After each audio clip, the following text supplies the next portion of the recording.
the £1.3 billion Swansea Bay tidal lagoon project after questioning its cost and long-term impact. Fatima Manji is in Swansea.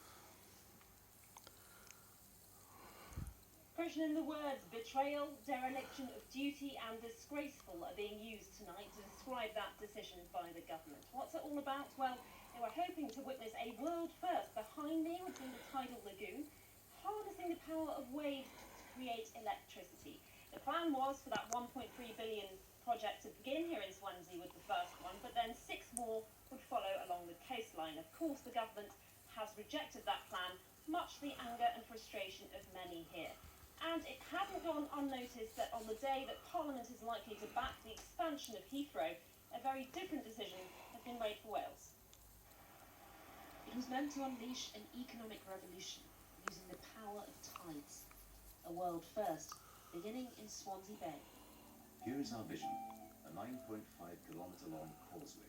Its developers say the turbines of the tidal lagoon would power 155,000 homes. But the government has rejected the plan, saying it will simply cost too much.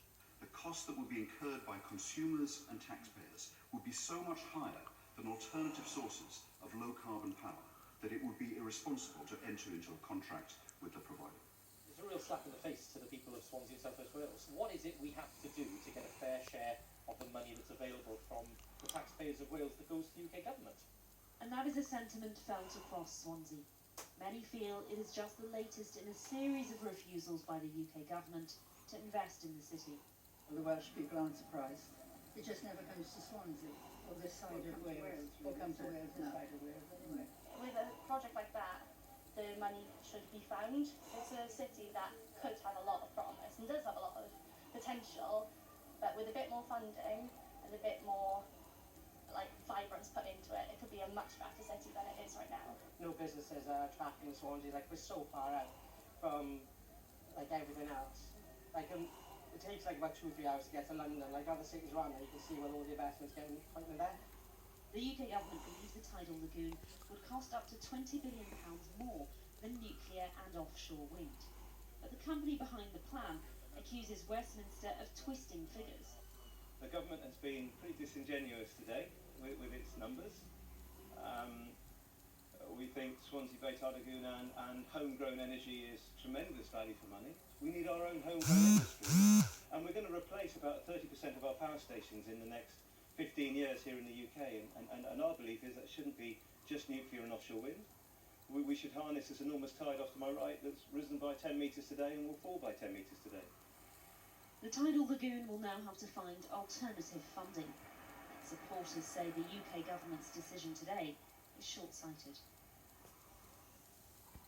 Now, the Welsh First Minister Carwyn Jones has said that it is a crushing blow for Wales and says that the decision shows a lack of ambition on behalf of the UK government. But it's important to say that's not just a party political point. Here in Wales, the Conservative Party have been very much supportive of this project, and they too have said that this is a depressing decision taken by Westminster. Now, the government will, of course, point to their own costings and say that it's their belief that this project would only have created 28 jobs in the long term.